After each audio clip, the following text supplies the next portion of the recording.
Hi, today I want to share with you 5 reasons to be in the garden in autumn and winter. I know not everybody loves the garden at this time of year, but there are 5 really good reasons to still keep using your garden, at this time of year. And I'm going to share with you a few things that I did to make my garden nicer and more of an inviting space for this time of year. But before I head out with you, I need to get myself a cup of coffee.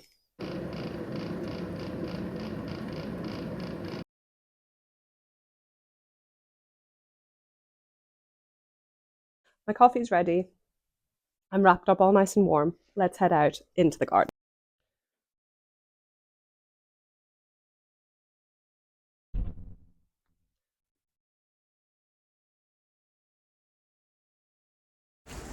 The topic of today's video is all about why being in the garden is so great at this time of year and ways to make your garden really lovely and cozy for you, but also the rest of your family, including a lovely pupper like Archie, if you've got one.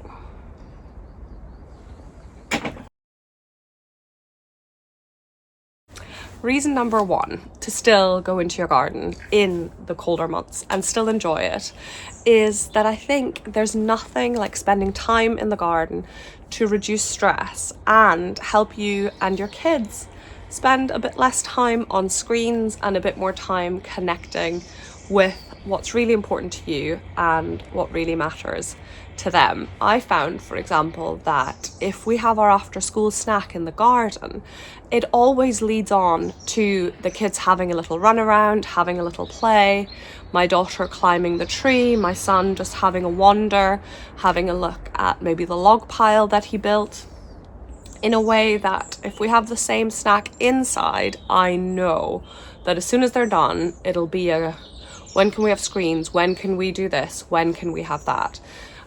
So I think by just being in the garden together, by putting some of the activities that you would normally do inside, moving them outside, can just be a really lovely way to connect with what really matters to you. Alan Titchmarsh said that for him, gardening or being in the garden is an escape to reality.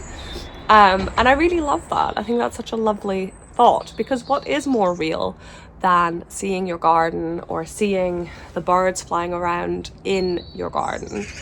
And I found for myself as well, I've gotten into the habit in the mornings of coming out to the garden by myself. So I wake the kids up at 7 so that they can get ready for school. But what I will often do is in the mornings, I will go out and I will sit on my egg chair. It is that chair there, with my lovely cable lying on the table. And I will have a cup of tea. I will do some journaling, and it is just the most calming way to start the day. And I find by starting the day that way, it means that when the kids get up and the kids have all of their usual stresses of having lost their shoes or having lost their this or having lost their that, I'm just in a much calmer space to meet them. So there are all these incredible studies that have shown that being in nature really does reduce our stress levels. So I think any time you can spend in the garden, whether it's with your kids or just by yourself, can just be such a lovely, lovely way to reset the stress, get you to slow down and just be more in the moment. Now you might say it's all well and good to be in the garden, but is it not going to be freezing cold? Well, it is going to be a little bit cold. So I always bring out my giant cup of tea. Do you like it? The kids and I actually went to one of those like pottery places where you can decorate your own mugs. This is my design. My son was a bit upset with me that I went for flowers. He thought that was a bit boring, but I really like it. Anyway, so I always bring out a cup of tea, obviously scarf, my gardening coat, which is not a thing of beauty, but it keeps me warm, and obviously having a warm blanket is always, always lovely. Now, I have a little stash of them by the back door and I just grab them and I take them out. But I have a secret tip for you to make your blankets extra cozy. So what I have is a kind of double layer blanket. It's got wool on this side And then it's got a kind of faux fur blanket on the other side. Now, the faux fur blanket is just a really cheap one that I found somewhere at like Dunelm or Primark or somewhere.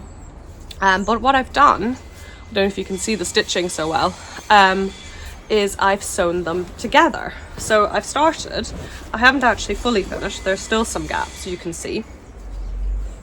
You can see here I haven't sewn them all together yet, but I just go all the way around. I just hold them together like this, and then I use some embroidery thread like this to sew them together. And what it means is that the faux fur kind of almost generates heat, and then the wool kind of traps it in. So it's so much cozier than just a really simple blanket. So if you fancy doing some DIY, this is a really, really good one to do to keep you cozy in the garden.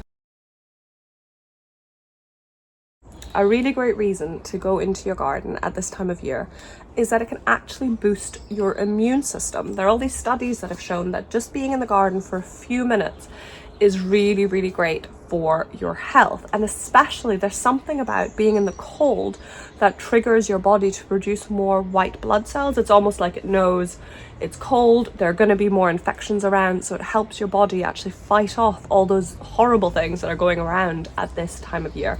And I don't know about you, but anything I can do to stop myself or my kids from constantly being ill at this time of year, and really importantly, I want nobody to be ill at Christmas. I love Christmas, I'm absolutely obsessed with it. So just by even spending 10 minutes in the garden every day will be a great boost for your and your kids' immune systems. And like I say, anything you can do to not be ill at this time of year has to be a positive, right? Now, you might also think, yeah, that's great, but I'm not a huge fan of being in the garden at this time of year. It's gloomy, it's dark, and actually even by the time you get home from work, the kids have come home from school, it's already dark, which it often is. So another tip of mine, and this is not revolutionary, none of them are, is to add some lights into your garden. Now, I've added quite a lot. I'm lucky that I've got a plug socket in the garden, so I can run a few different lights to them. I don't know if you can see that there are some lights here. In my pergola, I've got quite a few hanging up. And here in this corner, I've got some fairy lights, and I've got other festoon lights in the garden. Now, the lovely thing, all of these lights, is that they really invite you into the garden. Even when it's dark and even when it's gloomy, they really add a little touch of magic. Just as you can see the L&M Magic Cafe sign, I'm talking about magic. I think having those lovely sparkles in the dark or in the gloom are really, really inviting. So as I say, even just 10 minutes in the garden will do your immune system the world of good. One thing that I would definitely do if you're planning on spending a bit more time in the garden in winter time is to add some evergreens and add some of that nice structure into your garden, a bit like I've done here. It just stops the garden from looking quite so depressing at this time of year, because if you've only got beautiful flowers that are gorgeous in summer, and then in winter time your garden is just really bare and really just sad because all you've got is your kind of dying flowers, it might not really encourage you to go out. So I would strongly suggest that in a few key spaces you just plant a few evergreens to just give your garden a little bit of structure and something nice to look at this time of year. Some of my favorites are Juniperus Blue Arrow, some box. I know some people have had real issues with it. I haven't yet, so I'm still planting it, but I do really, really love it. There's a Pittosporum that I'm obsessed with called Wrinkled Blue. I've gotten my hands on a few of them and dotted them all around my garden. But there are loads of other evergreens. There are also some lovely Hebes. There's a Hebe called Celine that is just lovely. So adding some evergreens around your garden is absolutely key if you want to be in your garden in winter and really still enjoy it.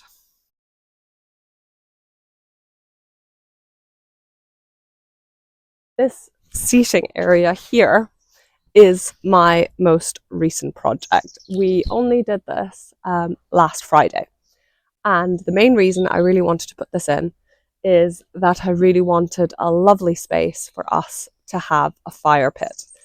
and for us to be able to have a fire pit easily. So under this bit of plywood that I cut and varnished, is a fire pit. So all I have to do is lift this off, and then we are ready to go. Obviously, we'll need to drag over a few more seats, especially because Archie's going to join me on this one.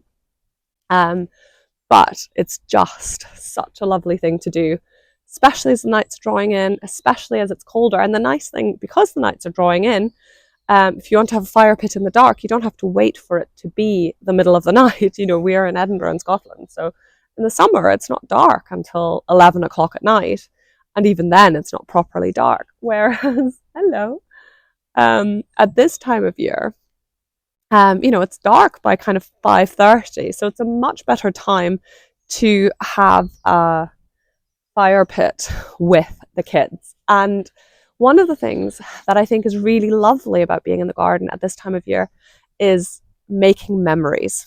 I think there's nothing like being in the garden in the dark, in the cold, with all of your lovely lights on around you, with the fire crackling, and then roasting some things on the fire together that you can eat. Those are the things, if you think back to your own childhood, it's moments like that that stick with you for a really long time. So taking the time to set these things up will be really lovely for you and your family to connect. And they've done a lot of studies on things like fire, and they found that there are all these different ways in which fire is really great for us. It helps us relax. It helps us be contented. It also helps us sleep really well because it triggers our brain into thinking that we're safe. And the sound of it is also really soothing for our brains. So it's another really great way to de-stress your day, is to have a little fire and just gather your family around it. I've also found that it's the place where my children will share things that they wouldn't normally share. It's where they relax and we really connect together. And some of the kind of stress of the day just melts away. So being in the garden, in the cold, in the dark, with a lovely fire warming you from the front is just such a lovely way to make memories that will last you and your children an absolute lifetime. And if you are thinking about things you could make, now there are obviously s'mores. We all love s'mores. But one thing that I found my kids really love is what we call stick bread. So I'm from Germany, where we would call it Stockbrot. And essentially, all you need, a convenient stick lying here. And I have a bread machine. So I make bread dough in the bread machine, but you could also buy frozen, even pizza dough works. You can buy that frozen from the supermarket or just make it by hand. And then you just get your dough, you wrap it around your stick and hold it into the fire. And it just bakes. It's like a little roll on a stick. And then what my kids do is they sprinkle cinnamon sugar on top of it. Don't want it to be too healthy because that would be boring. And they absolutely adore it. So I can't recommend having a fire, making memories, and roasting some stick bread over your fire.